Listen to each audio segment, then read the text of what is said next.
what Joe Brady's doing, Josh Allen looks like a different player. And by that I mean the ball's out quick. Again, it's a lot of one-read, no-read throws. He really played from the pocket with high level efficiency. I love the route concepts. You're tuned in to the Ross Tucker Football Podcast, guiding your gridiron journey, none other than your host, former NFL lineman, Ross Tucker. Oh, yeah, it is. But it's not just any Ross Tucker Football Podcast. It never is, but especially not on a teaching tutorial Thursday presented by DraftKings. That means we've got the man, the myth, the legend, the civilian GOAT, Greg Cosell from NFL Films in the house to tell us exactly what he is seeing on the tape from week 3 as we head into these matchups in week 4. Tomorrow we'll have a new Spread the Word winner via social media. Maybe the easiest contest I'm aware of. All you do is engage in any way with @RossTuckerPod on social media. Then you've got the people that take advantage of any of our sponsors. Heck, for westshorehome.com/Ross, all you have to do is fill out the form to get the free estimate. Like, why would you not do that? Just out of curiosity. And then YouTube shout out, youtube.com/RossTuckerNFL. We'll announce all of those winners mañana. Right now, it's Big Show time. The Big Show. Love talking with Greg Cosell. Check him out on social media like I do, @Greg Cosell. He's presented by Smirnoff, the world's #1 vodka. Please drink responsibly. Greg, always like to start with the Thursday night game. We've got the Giants hosting the Cowboys tonight. Two teams that kind of go in opposite directions. Feels like the Giants are getting better. I'm not sure the Cowboys are. Anything jump out to you in this matchup? Yeah, you know what I think, Russ? I think the Giants' defense, because obviously everyone is focused on their offense with Daniel Jones, but I think their defense has very quietly played well. Shane Bowen is the new D coordinator this year, and you'll look at what happened last week. I mean, they blitzed. I think they have the second or third most 5+ man pressures in the league, and they're very effective when they do so. And if you look at their personnel up front, it's actually a good group. They've got Burns, they've got Thibodeau, they've got Dexter Lawrence, who's as good a D tackle as there is in the league. So this is a defense that I think is going to continue to come on and may end up being a calling card of their team. But they really gave the Browns an awful lot of problems last week, and there's no question, given the Cowboys' issues offensively, they have their own concerns with their offensive line and pass protection, that I would expect to see the Giants continue to pressure. I would as well. And just watching that Browns tape, getting ready for my game, Browns-Raiders for CBS on Sunday, they really struggled to pick up the stunts, the blitzes, the pressures. You're right, too. They've got some good players. They take turns. Burns, Thibodeau, Dexter Lawrence. You mentioned the Cowboys' issues. Greg, they're having multiple issues, really. Obviously, their defense has really struggled. Yep. And then you mentioned the O-line and the protection. What's going on with the Cowboys right now? Yeah, I mean, the last 3 home games going back to last year when they lost in the playoffs to the Packers, they've been essentially blown out at home. I mean, they made the game close this week late when they just had to drop back and throw it on every play. But I think they've got some pretty obvious issues that are not, necessarily profound. They don't really have a running game, and it's just really hard to play in this league. I know everybody says it's a passing league, but this year we've seen more running than we have in recent years. The league's becoming a little more physical in the way teams are playing. Whether that continues as a trend, Ross, we'll wait and see. We've only played 3 weeks. But the Cowboys do not have any meaningful running game whatsoever. And their defense has really struggled from a physicality standpoint. You can see when you watch the tape, and I certainly don't know what's in his head, but you can look at body language. You can see that someone like Micah Parsons is frustrated. They just played the Ravens. The Ravens have a really multiple run game that includes the quarterback. They did not play the zone read well at all, which was surprising to me, given that you would think you'd have to practice that when you play Lamar Jackson. And you could see that Micah Parsons, he just wants to go. And not that he's incapable of playing physically, because he is a physical player when he wants to be, but, and I'm not just pointing him out, it was the entire front, but they're really struggling just with physicality at playing the run. Well, I can tell you this much, Greg. I know it's a new era, and I know it's 2024. If you can't run the ball and you can't stop the run, you are putting a lot of pressure on the other aspects of your team You're right. to try to win games. I don't care who we're talking about. I agree with you 100%. Speaking of defenses, yeah, I don't know. I mean, I'm curious what the tape showed you as the Bengals take on Carolina. I was really impressed with Andy Dalton and just how quick he was getting rid of the ball. Obviously, he spent so much time in Cincinnati. But the Bengals defense, Greg, they've got a bunch of good players over there. I got a lot of respect for Louis Anarumo. They couldn't slow down Jaden Daniels and the Commanders offense at all. What are you seeing from really, I guess, both, the Bengals defensively, and what did you see from Jaden Daniels?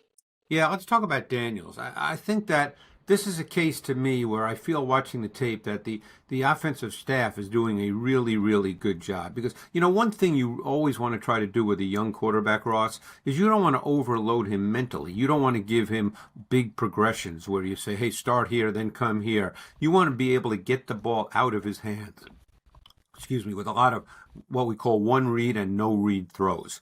And I think they're doing a really, really good job with that. So what happens is he gets very comfortable early in games. We know he only threw 2 incompletions this past week. And by the way, made a couple of terrific downfield throws. But they're getting the ball out of his hands quickly. Easy reads, as I said, either no read or one read. And you get him comfortable in the game. There's a poise and composure with which he plays. And then he just feels comfortable playing. So when you call a deep shot on 2nd and 5 in the second quarter, and he makes a great throw to McLaurin for 55 yards, he feels comfortable making that throw. He put it right on him. The ball traveled 60 yards in the air. And everybody saw the winning touchdown. It was the third zero coverage call in the fourth quarter. Okay? So the Bengals came after him. You mentioned Lou Anarumo. He came after him in the fourth quarter. And this was the third zero coverage call. And you saw what happened. Daniels made a great throw, made the right throw to McLaurin, and got hit. Literally couldn't follow through. Got hit as soon as he released the ball, I believe, by the safety Stone. But, you talk about the Bengals. They've made some changes defensively. They've got Hill playing left corner this year. He's their starting corner. He'd been a safety. DJ Turner, who played a lot of snaps a year ago as a rookie, hardly ever plays. So they clearly made some changes at the corner position. It's an odd situation because it's only 3 games, and I think he's a really good coach, and they have really good people. I would expect them to get better. Yeah, I was sort of stunned by that from both sides. That's interesting to know about Washington and what they're doing offensively. Now they play against the Arizona Cardinals. I'm really looking forward to that game, Greg. Yeah, that's an intriguing the game. Cardinals have done some positive things. It's sort of the Cliff Kingsbury Bowl. I'm looking forward to seeing, the Cardinals and the Commanders. Anything else jump out to you about that one? Well, it's interesting. This gets into the macro 30,000-foot discussion about quarterback play, and I've been having that conversation with a lot of coaches. I did this off-season about quarterbacks that are not necessarily efficient on a weekly basis from the pocket, but can make special plays. And clearly Kyler Murray falls into that category. So there are given weeks where he looks tremendous, as he did, not this past game against Detroit, but the week prior, when they blew out the Rams, and he makes all those special plays. But then you have the consistency in making sort of the routine plays. And in many ways, these are the kinds of quarterbacks that colleges are now sending to the NFL. So the question is, do we accept that? Are we lowering standards because we say, hey, these guys can make special plays, and just live with the fact that instead of trying to make them a 10 from the pocket on a scale of 1 to 10, you live with the fact that they're a 7 and that you really don't know on a week-to-week basis what they're going to give you? It's an interesting question of how do you go about coaching that. It seems to me you want to try to make everybody a 10. But on the other hand, I'm sure coaches don't want to say to someone like Kyler Murray, hey, don't move. Just stand there and throw from the pocket. And he might be an extreme example because he's 5'10" and he has trouble seeing at times. But, even the Caleb Williams of the world, what do you say? Because right now it's clear that someone like Caleb Williams, while he throws the ball beautifully, Ross, I mean, it comes out so easily, and he looks really good throwing it. You can tell that he's not really comfortable from the pocket overall, and he's not really sure what he sees right now, which, by the way, is not uncommon for rookie quarterbacks in the NFL. What have you been seeing from him? I mean, I guess you just said it. Yeah, I mean, I think you're seeing snippets. I think when it's schemed really well, and by the way, that's the job of offensive coaches, to scheme it really well. When it's schemed really well and the throw is clean and defined and it's the primary read, he can look really, really good throwing the ball. I mean, he's an easy thrower of the football. It comes out beautifully. But overall, my sense is if it's not really clean, he's not at the point yet where he's seeing it. And he's going to have to really work on, and I would imagine, I'm not a coach, Ross, and I imagine this is very hard to work on. He's got sort of an innate tendency to retreat backwards when he starts to leave the pocket. And as you would probably agree, being an offensive lineman, in this league, you cannot retreat backwards. No, usually the safest thing to do is to step up. But I think on some level, Greg, that goes against like our natural instincts as human beings, right? Like think about it, like if an animal's attacking you or something, you're not stepping up into it, you're going away from it. But that's, we're trying to protect that pocket. We're trying to protect the interior three guys, are trying to keep the depth of the pocket. Correct. The edge guys are the width. The width, yeah. Those, it's usually 3-on-2 inside, so you should be able to step up more often than not and be able to deliver a football stepping up. Yeah, and by the way, he'll make some special plays. There's no question he has that kind of talent. And as I said, you just watch him deliver a football. It's really pretty. But I just think that he has much to learn about the NFL game. And none of this to me is surprising. This is the way it tends to work. We saw C.J. Stroud a year ago, and obviously he's a special guy, and everybody thinks now everybody's going to be C.J. Stroud. It doesn't always work that way. Speaking of special, Labatt Blue Lights and drinking them is very special for me. Whether I'm with friends, family, watching football, living life to the power of we. Always enjoy responsibly beer, Labatt USA, Buffalo, New York. Let's talk Vikings and Packers. I'm really looking forward to this one. The Vikings have been one of the biggest surprises in the league. And then how about Matt LaFleur and Malik Willis the last couple of weeks, Greg? I mean, this game is like the coaching bowl in my mind. Two of the best coaches in the NFL that really have proven it so far this year. Well, if I could, I'd really like to mention the Vikings defense. We know, look, Sam Darnold has been phenomenal and another great example of coaching. We all know that Kevin O'Connell is one of the best when it comes to quarterbacks. Just remember what he did with 3 days last year with Josh Dobbs. But, look at what he's doing with Sam Darnold. But the point is, Brian Flores, this is such an incredibly difficult defense to play against. Now, they'll give up some plays, but they line up very often in pure pass situations, 6 and 7 man fronts, okay? Now, they're not going to rush 6 and 7, although they do rush 6 a good amount of the time, probably the highest percentage in the league.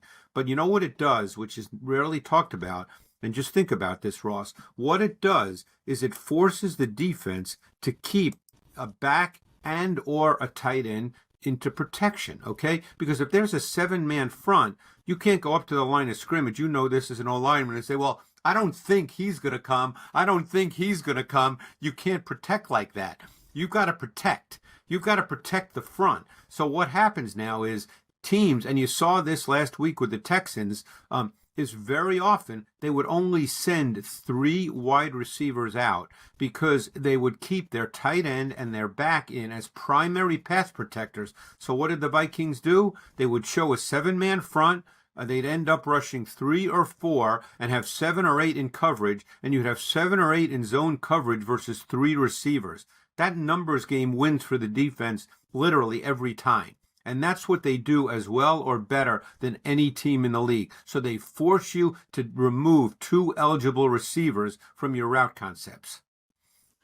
The only thing I would say about that, though, Greg, is if they have 6 or 7 in the block and they're only rushing 3, the quarterback should, literally have all day to throw it and be able to ultimately find somebody. But you know what I mean?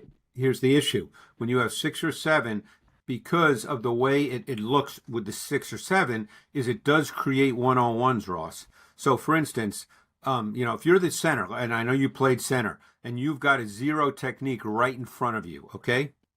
That's the guy you're blocking in pass protection. And even if they only rush 3, but the zero technique is one of them, you can't leave the zero technique. I mean, he's right in front of you. So if that guy is better than you are, or that matchup works, if it's Dexter Lawrence, it's not Dexter Lawrence, but I mean, if it's a really good player and it's a one-on-one, they're creating a lot of one-on-ones, even if it's a 3 or 4 man rush, because of the initial nature of the 6 or 7 man front. The Vikings certainly fooled the Texans last week. That was not even close. Now the Texans play the Jags. I did the Jags game Monday night.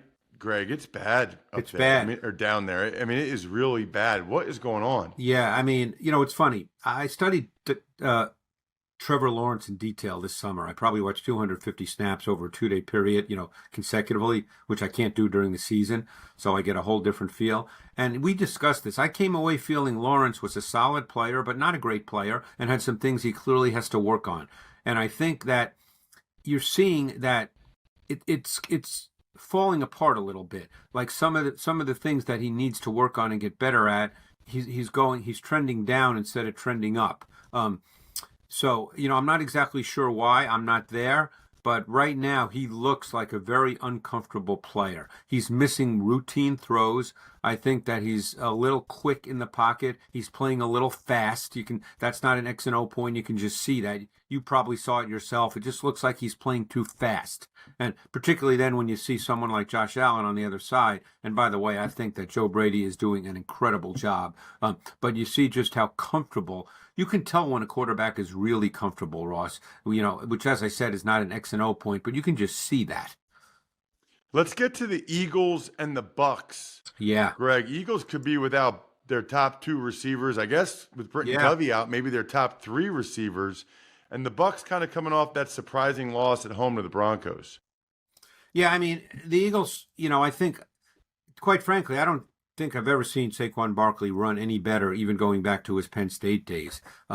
Barkley was never a great runner in confined space. He was always an explosive back who could take it to the house anytime. But I think now he has looked better than ever with quickness, with suddenness, tremendous lateral quickness in confined space. He's not slowing down. He's able to re-accelerate when he gets through the first level of the defense, and that's a really important trait. I really learned that a number of years ago from a great conversation I had with the great Fred Taylor about re-accelerating once you get through the first level. And I think Barkley is running better than he ever has, and I think that needs to be the foundation of the Eagles offense and work off that.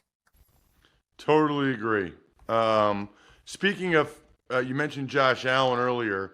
They take on the Ravens. That's a really intriguing game. On Sunday night. Yeah, I'm looking forward to that one for sure. What are you thinking about that game? I mean, we know what the Ravens are offensively. I mean, I think that obviously there are games where Lamar throws a decent amount, but it all starts with the run game. You've got to defend Lamar, and obviously you've got to defend the conventional run game with Derrick Henry. But, you watched last week against the Cowboys, and as I mentioned a few minutes ago, the Cowboys really did not seem to have a plan, or they executed extremely poorly to defend the zone read. You've got to defend the zone read when you play Lamar Jackson because he's still incredibly quick and fast, and he gets to the perimeter so fast. On the other hand, the Bills, you've seen them. What Joe Brady's doing, Josh Allen looks like a different player, and by that I mean the ball's out quick. Again, it's a lot of one-read, no-read throws. Don't build your whole pass game on the fact that let him drop deep and run around. He can do that when necessary, and we've seen him do that. Obviously, the touchdown to Kincaid was Josh Allen being Josh Allen. But other than that, he really played from the pocket with high level efficiency. I love the route concept. I think Brady's doing a great job. Allen just looks like a comfortable player as opposed to sort of a frenetic player. And I don't mean frenetic in a bad way because there's no one better in the league at doing what Josh Allen does. But that's not the way you want to play offense and build an offense. And they've become a really interesting team to watch. It's unbelievable. I mean, the way they spread it around, and Yeah. I've done all their games so far this Oh, year, have you? Greg. Yeah. He hasn't had the last two games, he hasn't had even close to a turnover worthy play. You know what I mean? No. Like usually he's good for a couple of those a game, and he's even like sliding, Yeah. running out of bounds. He is like a different player. He's No, like and a now more instead of mature player. It's like he got the memo. Yeah, and that's a great point, Ross. And instead of him trying to make 7 or 8 of those Josh Allen plays, now he makes 1 or 2. Like 2 weeks ago, he had that throw to Johnson, the back, down to the 1 yard line, which was a ridiculous throw. And this week he had the touchdown to Kincaid. But those are becoming a little more few and far between, Ross, as you just said. It looks now he's dropping back, delivering the football on time. What about the second Monday nighter? Not mine, the other one. Ah. Seahawks and Lions. I tell you, it's funny. The Mike McDonald defense is a lot of fun to watch. And believe it or not, the Lions and Ravens played last year. And so I went back and took a look at that because I wanted to see Mike McDonald as the D coordinator for the Ravens against that Lions defense. And then, of course, I've seen a lot of the defense of the Seahawks this year. And you see a lot of the same tools in the toolbox, Ross. They had a sack last year of Goff when he was with the Ravens. They had the exact same blitz this year and where they sacked Nix. I mean, he has the same tools. He uses them. They're really effective. And I think the Lions pass game has not quite hit its stride yet this year. You still see some individual plays, but it hasn't been as rhythmic over the course of 4 quarters as we know it can be and we've come to expect. Check him out on social media. He is the man. We do this every Thursday. He's Greg Cosell, at Greg Cosell on social. Thank you, Greg. Thanks, Ross. Appreciate it. There's no I in football. It's a we thing. An experience best enjoyed together. Smirnoff knows that. That's why it's the perfect vodka for crafting delicious cocktails, easy to make and versatile for any and all fans over 21. They got a lot of good things going. It's the world's #1 vodka. It's an official vodka partner of the NFL. It's award-winning vodka, and they started in 1864. Grab a bottle of Smirnoff at your local retailer and head to Smirnoff.com to find recipes of delicious cocktails perfect for game day. Please drink responsibly. Smirnoff #21 vodka, distilled from grain, 40% alcohol by volume. The Smirnoff Company, New York, New York. Please do not share with anyone under the legal drinking age. Tuck's Takes. All right, Ross. Start Saints center Eric McCoy. He's going to be out 6 to 8 weeks with a groin injury. Big loss. It's not good for any team to ever lose their center. We talk about that on the Even Money podcast a lot. It's a really important position along the offensive line. Thankfully, they got a veteran guy like Lucas Patrick, which helps. But I would imagine that he'll probably end up going on IR for at least 4 weeks if it's a 6 to 8 week injury. Speaking of IR, we got some more guys headed there. Panthers wide receiver Adam Thielen, Eagles wide receiver Britton Covey, Falcons center Drew Dahlman, and Broncos linebacker Alex Singleton. You see that Singleton story where I guess he tore his ACL like one of the first couple plays of the game against the Bucs and then just played the whole rest of the game? That is remarkable and says a lot about him. I saw somewhere where he got cut like 13 times before he played in the CFL. Just so much respect for his resilience and ability to stick with it. And now he's gotten a nice contract from the Broncos. He's a good player. I mean, he was a good player for the Eagles when he was there. He led them in tackles. Yep, and we've got a game already tonight. Can't believe it, Ross. Cowboys at the Giants. Who do you like for your DraftKings Thursday Night Football pick of the week? Presented by DraftKings. DraftKings, the crown is yours. This is a tough one. It's hard for me to believe that I'm saying it's tough for me to decide who I'm going to pick between the Giants and the Cowboys, but that's kind of where I'm at. Giants have gotten better every week so far. Their defense is playing very, very well. Cowboys, something is not right really on either side of the ball. They can't run it really at all. They can't stop the run.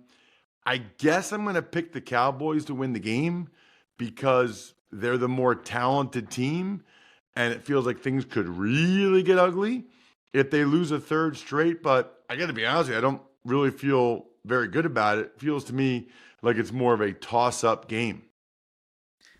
Speaking of toss-ups, Jack, how about the fact that we have already gotten applications for your job, which is very, very impressive. Just for the record, Jack, can you make sure everybody knows you did the Davenport on purpose, right? I'm very well aware it's Marcus Davenport. I figured I would lean into it, and I guess my sense of humor is a little too dry at times, like you've mentioned, that people don't pick up on it, yourself included. Yes, sometimes I do not, but that time I did. Here's what we got. We've already done both Fantasy Feast podcasts this week. Please check them out. The College Draft podcast as well, Even Money Betting podcast. I should mention that from time to time, over the next few weeks, you'll see some of the other shows in the Ross Tucker Football podcast feed because we want you guys to check them out. And we know a lot of you don't subscribe to every single one of our shows.